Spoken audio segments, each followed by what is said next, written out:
I knew very little about Star Trek. I wasn't a Star Trek watcher. I didn't really watch much television. I had visited, I'd come to know Jerry Goldsmith. I'd come to know John Williams. Um, I had come to know the art of scoring and putting music against picture and the mathematics. The big film of the year that I visited was Star Trek I. And I went to quite a few of those sessions because I was curious what Jerry would do. And he invited me to the sessions, and I hung out a lot. And that was sort of a big event for me to see that being conducted and that being put together. When I got hired by Nicholas Meyer, we had a couple of interviews and we liked each other, and told me what his ideas were, which were very literary, very seafaring in his mind. The producer, Harv Bennett, would have probably been more comfortable had I reused material from the television show, but I chose not to do that, and Nick backed me up on that decision. They didn't want to repeat the theme of Star Trek I, they wanted a new theme. Nick wanted it to be seafaring, as I told you, so they didn't want to reuse or reference anything of Star Trek I. That was history now. So we had to come up with a new theme, and it had to be very musical and had to be memorable.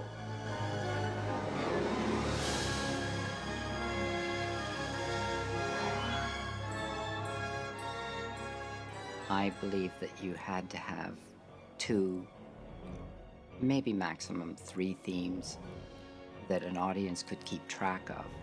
And then it was important that 3 themes be your principal themes, and then have maybe a motif or 2 that were very short but narrated other things. And themes tended to be long melodies, and the motifs could be short blasts of things. Khan didn't have a long theme.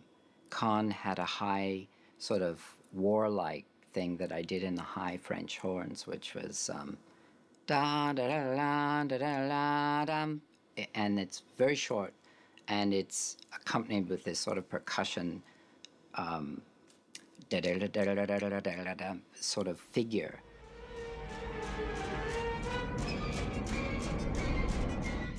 But it helps you know right away that that's Khan's music, and it's very short and distinctive. And that plays against the theme of the Enterprise, which is a long melodic thing.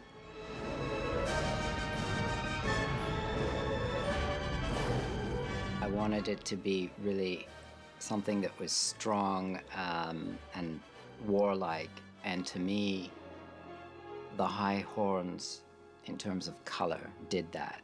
Not the trumpets, but in terms of sheer power, I think it was 8 French horns did that. It was something that I could play that was a short blast of power. It wasn't really a theme, it was just sort of a motif for Khan. And then I could do that, and then when you cut back to Kirk, you could have Kirk's theme very simply dun dun dun dun dun dun dun bum dun, and it was that motif, and then you could cut away to so that these chases could be very easily theme driven, because there was a lot of battle music, and it was incessant, and I had to find a way to musically say who was what and what was who and who was damaged, who was not damaged. And that helped a great deal knowing how the battle was going. And I think that that is really, really important when you are having long battle sequences. Otherwise, it's just action music. Fire. Fire.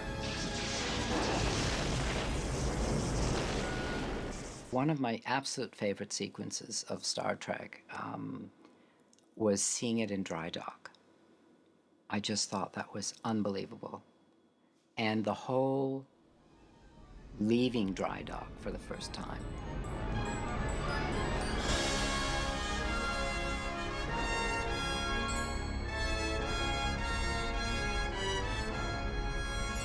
And I had to write a really long sequence to narrate that. And I had to make it perfect because I thought the sequence was perfect visually. The music works in a very special way. I wanted to be as ship-like and as old-fashioned as it could be, and as majestic as it could be. It's not so much the music that I'm proud of, it's the whole sequence when you watch it. And I always believe that you shouldn't be aware of the music. What I'm proud of is the marriage, that you're just in awe of the sequence, and it's the visuals and the music working together that make that moment dramatically, that whole long 12-minute sequence of pulling out of dry dock. And it's just such a terrific sequence.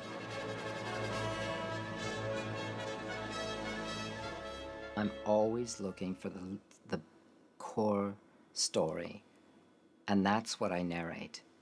The stuff on the top takes care of itself, and yes, I have to address it, but the stuff underneath is what the story is really about. I wanted to make much more of Spock than had ever been done before, and that unique undercurrent of Spock and the captain, Jim. That was a relationship that had never played in anybody's approach. It had played, I guess, in some of the series, I was told, but never really.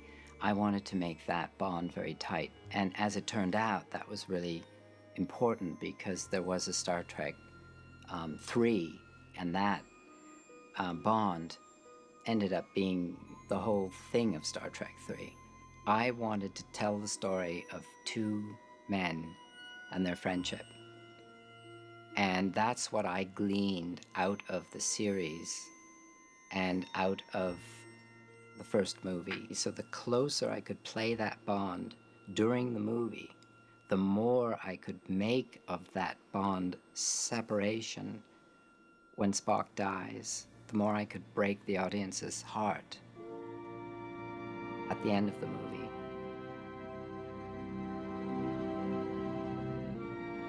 Seeds I was sowing in Star Trek II were now going to be able to bloom and work in Star Trek III. And that was very important.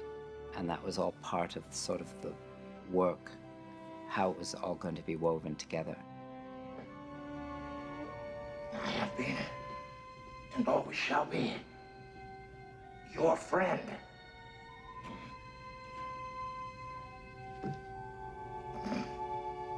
Live long and prosper.